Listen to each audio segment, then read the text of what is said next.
Welcome everyone to the better half of Children of Film. It's me, Jaren. Today I've got my top 10 movies of 2016. Sorry this has taken so long to get out there. It's just in Australia our distribution system is completely wrecked.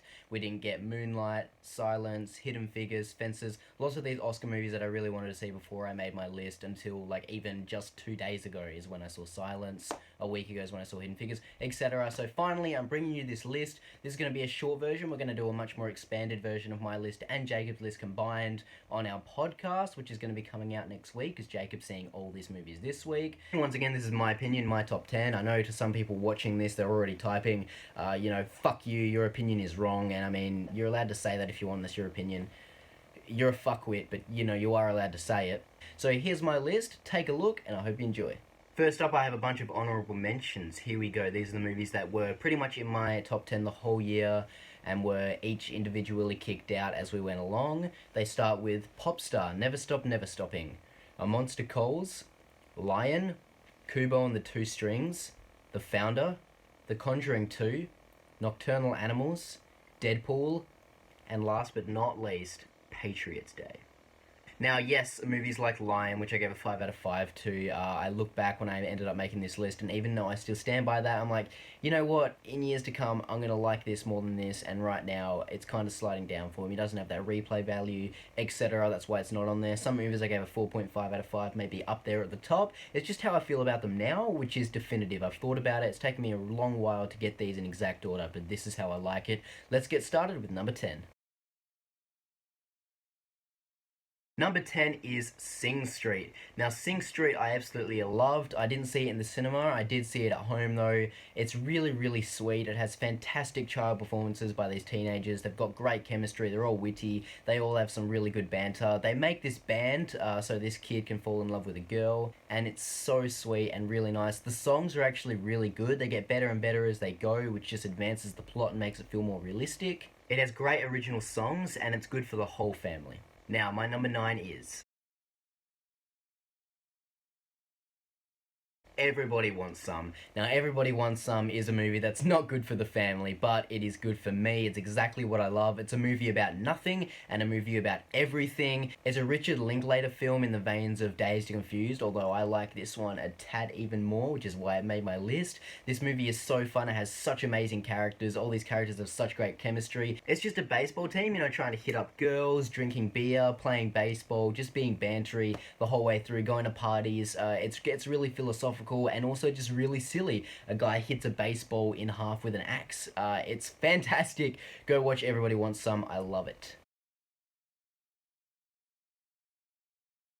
Number 8 is Hell or High Water. Hell or High Water was absolutely fantastic. It blew me away. It had really great reviews, but I went into it thinking maybe it would be overrated, but I was completely wrong. Hell or High Water is a classic cat and mouse game. It's so fun to watch. Jeff Bridges, Chris Pine, Ben Foster, everyone's fantastic. It's a great ensemble cast. It has one amazing scene with Jeff Bridges and his partner in a diner and that chick. It's absolutely amazing. I love it. You should go watch Hell or High Water. It's really gritty and realistic. It's grounded in reality where you feel like these events could actually happen, and it's got a really strong moral, and you actually understand why the characters or the bad guys are doing this, which makes a movie so much more compelling to watch.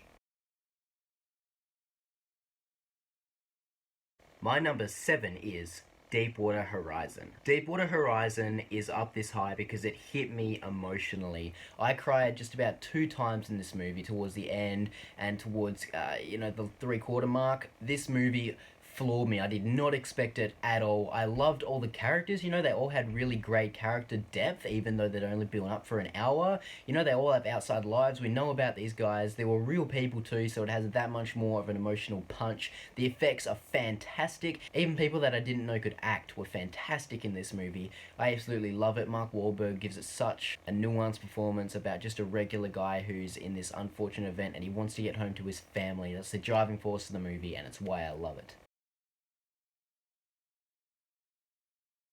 Number 6 is Manchester by the Sea. This is one of the ones that I wanted to wait for because I thought it may appear on this list, and lo and behold, it did. Manchester by the Sea is a fantastic character study about a broken man. Casey Affleck plays this guy brilliantly. He just kind of keeps to himself. He's a real dick, but as I said, I love dicks in movies. Don't take that the wrong way. It's fantastic. The whole ensemble cast is fantastic. I really, really enjoyed this. It's a brutal watch. It's hard to watch just because it just beats you down. Life sucks, life sucks, life sucks. But there's also an important lesson in here. And the screenplay is absolutely fantastic. Kenneth Flanagan, you outdid yourself.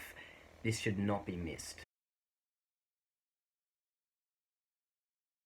My number 5 is Silence. Silence is Martin Scorsese's new movie, and whenever Martin Scorsese brings out a movie, you have to go and see it because he's one of the classic directors of cinema, and he's bringing out a movie today. Like, that is amazing. He's not going to be doing movies in like 20, 30 years, so we have to go see these as much as we can. Silence is Martin Scorsese's third film that revolves around religion, and this may even be his best. It's a true spiritual epic about these two priests who go into Japan when Christianity is outlawed and no visitors are allowed. You know, there's tons of persecutions, tons of people getting tortured. It's really hard to watch. There's lots of things that you just kind of have to see, but you don't want to see. Andrew Garfield is amazing in this movie. At the start of this movie, he's 100%. He loves Christianity, you know, he believes in it 100%, and he just ends up this movie a broken man. This is a true character study, just like Manchester by the Sea. Please go see Silence. It's an actual epic. It's not made any money. I think it's completely crap the bed at the box office, and it doesn't deserve to. It's a real slog. It's hard to watch. It's almost 3 hours, but it is worth your time. You'll be thinking about it for days after, mulling it over. It started out towards the bottom end of my list, and it's just kept going up and rising to the point where it went from 10 to 5, and it could even rise after this, but right now, this is where I want it. Silence. My number 4 is Moonlight. Moonlight is a timeless story about a young black boy growing up in the hood. And he's raised and he's influenced by all these figures around him. You know, it's really tough. He's got a deadbeat mum. He's got people trying to look after him. It's a movie about humanity, a movie about self-discovery, a movie about human connection. The cinematography is dreamlike and the soundtrack is amazing. I love Moonlight from scene to scene. Beautiful camera work. It just looks amazing. Please go see Moonlight. It's really, really great. Number 3 is, in my opinion, the best Andrew Garfield movie that revolves around religion and the Japanese, and that is Hacksaw Ridge. Hacksaw Ridge is Mel Gibson's return to form. It's his tour de force. It's about a real-life hero, not these heroes that wear capes, a real-life hero that actually existed. He ran onto the battlefield with nothing to protect him, no guns, and he saved people's lives. It's a movie about a guy who will not break. He holds this ideology to him and he will not break. He's the strongest man, you know, physically and emotionally. Andrew Garfield is so fantastic in this role. He's had such a great year. It will make you think, it will shock you. The war scenes will rock the room. The war scenes are fantastic. Watch it with the surround sound on. Mel Gibson knows how to direct action. Everyone is great in this. This movie made Sam Worthington and Vince Vaughn fantastic and scary. I absolutely love Hacksaw Ridge, one of my favourite war films now. Everyone is to be commended, especially Mel Gibson. You did a fucking great job. Now, my number 1 and 2 lately have kind of been a toss-up. You know, I've kind of been choosing between 1 and 2, but now I am 100% certain of what I know is number 1 and what I know is number 2, and my number 2 is Captain America Civil War. Now, I know what you're going to think, that I'm a Marvel fanboy, that's why I have this. Well, first of all, I do love Marvel movies, it's true, but let me justify myself. I've never had a Marvel film in my top 10 of the year before. This is my now favourite superhero movie, favourite MCU movie, and I'll tell you why. This movie hit me emotionally. It hit me everywhere. It made me laugh, it made me cry. I love these characters, all the new characters they brought in, all the returning characters. This is the best use of Hawkeye, best use of Ant-Man, Spider-Man is fantastic, Black Panther. The inner struggle and the psychological war between Tony Stark and Steve Rogers is fantastic on the screen, whether they're fighting or fighting emotionally. The end guts me. And the villain, who some people don't like, I thought was fantastic. He was necessary to be there, played perfectly by Daniel Bruhl, one of the MCU's best, if not best, villains so far, except for Loki. I love this movie. It's absolutely fantastic, endlessly rewatchable, endlessly quotable, and every single time it just gets me in the gut. It never runs out. It is a brilliant superhero movie, a brilliant movie, full stop. And you've probably guessed it, but my number 1 movie of the year is La La Land is truly magnificent. I mean this when I say it. They do not make movies like this anymore. La La Land is Damien Chazelle's baby. It's a movie, it's an ode to classic movies, an ode to musicals, an ode to modern movies, an ode to, going and following your dreams, even it could be scary. And it's a movie that's realistic. Sometimes you're gonna have to sacrifice things you love to get things you want even more. It's really heartbreaking. It's beautiful to look at. The cinematography is gorgeous. The direction is fantastic. All the acting is great. The original songs are all amazing. Song after song, there's not a bad one. I love them.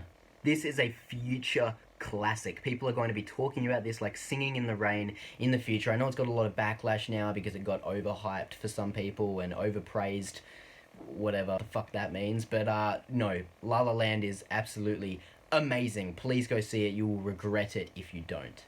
So thanks guys for watching. An expanded version of this will be on Jacob and I's podcast coming soon after he sees all these movies. That'll be this week, our 10th podcast for our top 10 movies of 2016. We are so excited. We're going to be bringing you an award show soon as well. These movies are all fantastic. Every movie I said on this list and my honorable mentions should be watched. They're all fantastic. Thank you guys for watching Children of Film. Thank you for watching my list. If you've stuck this whole way, chuck a like, chuck a comment, tell me your list. I'm actually really interested. I'll reply. We can have some back and forth. I want to see what you guys liked. Thank you so much for watching. See you next time.